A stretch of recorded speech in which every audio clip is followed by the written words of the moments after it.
ရုပ်ရှင်ကြည့်ပြီးဆိုလို့ရှိရင်အမားတို့ကိုယ်တိုင်ကအစားစိတ်ပန်းဖြည့်ခြင်းနဲ့စိတ်ဖြည့်ရောခြင်းနဲ့ပေါ့နော်ဆိုတော့ရည်ကျင်ကြတာပေါ့ကိုကလည်းကိုယ်ဆိုမရည်ကြရအောင်လေလူတွေကဘဝတွေကမရည်ကြရအောင်ဆိုတော့ရည်ကျင်လို့သွားတာပေါ့ဆိုတော့အဲ့ဒါကြောင့်မို့လို့လည်းပဲဟို demand အတွက်ကို supply ကများလာတာဟိုဆိုတော့အဲ့ဒီအတွက်လည်းအဖြစ်တော့မဆိုးခြင်းပါဘူးဒါပေမဲ့ဟိုကိုယ့်ရဲ့ product ကကောင်းလို့ရှိရင် customer ဆိုတာကလိုက်လာမှာပဲပေါ့နော်အဲ့လိုပဲမြင်တယ်ရေရှည်ကြံခဲ့မဲ့ဟာကြတော့လေ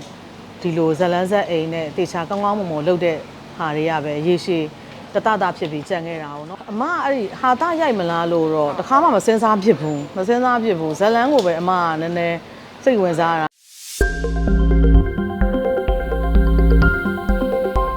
ာအမဒီဟိုတလောကဩဂတ်စ်လလေးကရိုက်လိုက်တဲ့ချစ်ချင်းကိုပခုပြည့်ရဆိုတဲ့ရုပ်ရှင်ကားကြီးလည်းပြီးသွားပြီ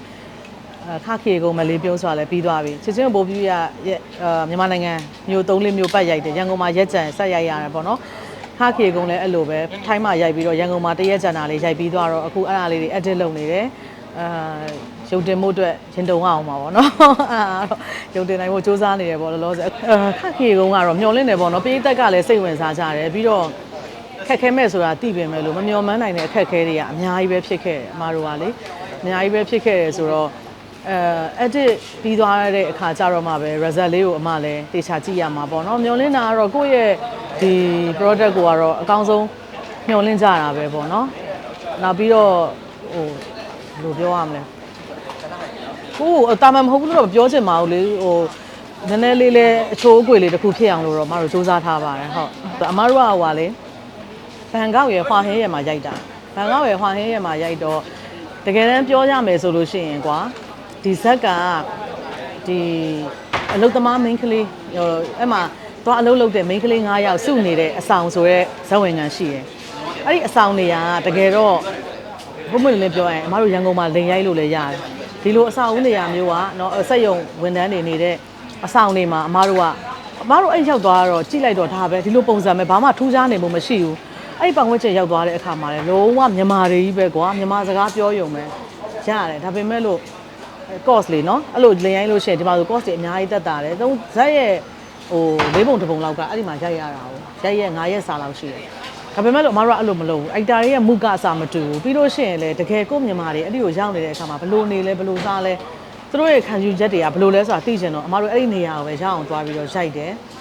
အဲ့ဒီပြင်နောက်ပြီးတော့သူများနိုင်ငံမှာသွားရိုက်ရတာဖြစ်တဲ့အတွက်သူများနိုင်ငံရဲ့ဥပဒေသူများနိုင်ငံသားတွေရဲ့ခံစားချက်တွေကိုလည်းအမတို့က respect ပေးရတယ်ဥပမာအမတို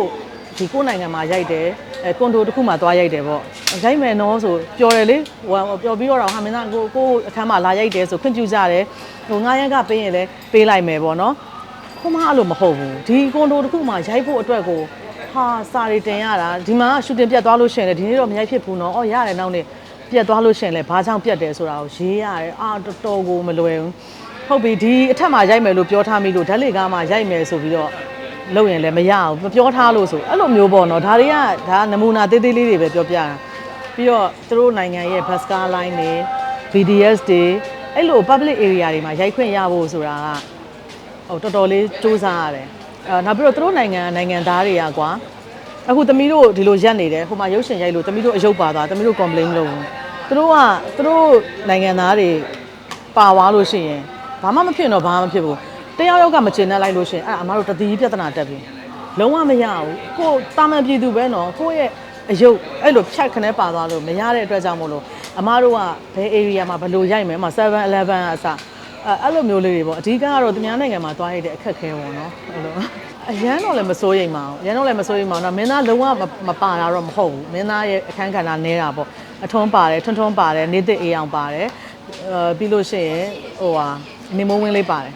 နေမိုးဝင်းလေးပါတယ်လိုက်ဆိုင်စနေသား3ယောက်စနေသားအစ်စ်တွေလာတော့မသိဘူးထွန်းရဲ့နေမိုးဝင်းရဲ့နေသစ်အေးအောင်ပဲစနေသား3ယောက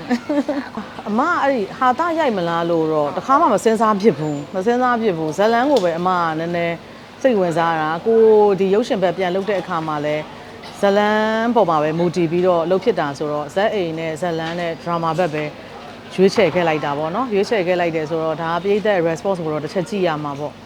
့အခုဟာတာကြီးပဲရဲ့လို့တော့လည်းမဟုတ်ပါဘူးဇလန်းကောင်းလို့ရှိရင်လည်းအားပေးကြတာတွေရှိတာပဲဆိုတော့လေဟုတ်တကယ်တမ်းကအမကတော့ရုပ်ရှင် business ကကောင်းမွန်သော business လို့မြင်ပါတယ်ဘာဖြစ်လို့လဲဆိုတော့ အမားတို့ဒီလောက်တောင်မှဟိုယုံတင်တဲ့စနစ်အရာရောယုံအရေးအတွက်အရာရောငွေရှာရတာခက်ခဲနေတဲ့အချိန်မှာတောင်မှဒီလိုဝင်ငွေမျိုးတွေရကြတယ်ဆိုတော့ပုံမကောင်းမွန်တဲ့ယုံတင်ပြသတဲ့စနစ်ယုံအရေးအတွက်တွေလည်းပို့ပြီးတော့များလာမယ်ပို့ပြီးတော့အခွင့်အလမ်းတွေများလာမယ်ဆိုလို့ရှိရင်ဒီရုပ်ရှင်လုပ်ငန်းอ่ะဆိုလို့ရှိရင်အမားတို့ကြီးကြီးကျယ်ကျယ်ပြောရလို့ရှိရင်ကဘာမှာတော့မှမြန်မာဆိုတာဘာလဲဆိုတာကိုအမားတို့ကကိုရီးယား wave လိုမျိုးမြန်မာ wave တင်နဲ့သွားလို့ရတယ်လေနော်ဒါကကိုရီးယားကသူတို့ရဲ့အစားအသောက်တို့သူတို့ရဲ့ခီးသွားလာရေးလုပ်ငန်းတို့ရုပ်ရှင်နဲ့ပဲနေချက်ခဲ့တာအဲဆိုတော့အမားတို့ကဒါကအမတန်ကောင်းမွန်သော business တို့မြင်ပါတယ်ဒီထက်ပိုပြီးတော့လဲ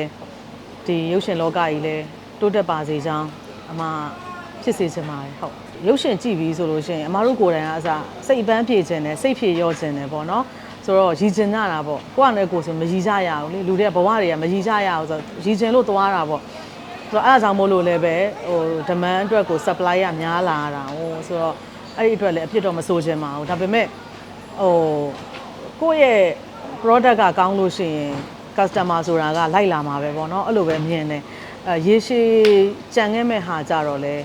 ဒီလိုဇလန်းဆက်အိမ်နဲ့တေချာကောင်းကောင်းမွန်မွန်လုပ်တဲ့ဟာတွေကပဲရေရှည်တတတာဖြစ်ပြီးကြံခဲ့တာ哦เนาะဟိုရင်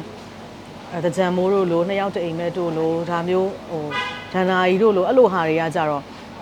ဘယ်တော့မှမမေ့သွားဘူးပေါ့เนาะအမကတော့အဲ့လိုမျိုးဇက်ကားကောင်းတွေများများထွက်စေချင်တာပေါ့ဟုတ်အခုဆိုလို့ရှိရင်ဇက်ကားကောင်းတွေထွက်ပါတယ်ထွက်နေပါတယ်နောက်ပိုင်းအဲ့ဒီဟာတာကားတွေပါတယ်ဆိုရင်လည်းပဲအလကားနေရင်ဟာတာအရန်မဟုတ်တော့ဘူးဇလန်းဇက်အိမ်လေးနဲ့လေတေချာအဓိပ္ပာယ်ရှိရှိရတဲ့ဟာတာလေးတွေလည်းထွက်လာပါပြီအခုဟိုကျမဇက်ကားတွေကတော့ဘယ်တော့ယုံတင်ပြစ်မလဲမသိဘူးပေါ့เนาะဒီ post production တော့လုပ်နေပါပြီအဲ့ဒီကျမတို့ဇက်ကားယုံတင်တဲ့အခါကလည်းအချိန်ခါကောင်းလေးလဲမိပါစေချောင်းပေါ့เนาะယုံတင်တဲ့စနစ်လေးတွေပါလေအဆင်ပြေပြီးတော့ပြည်သက်ရဲ့အကြိုက်နဲ့ကိုဖန်တီးထားတာနဲ့လဲထပ်တူကြဖို့အတွက်ကိုစူးစမ်းပါမယ်လို့ဟုတ်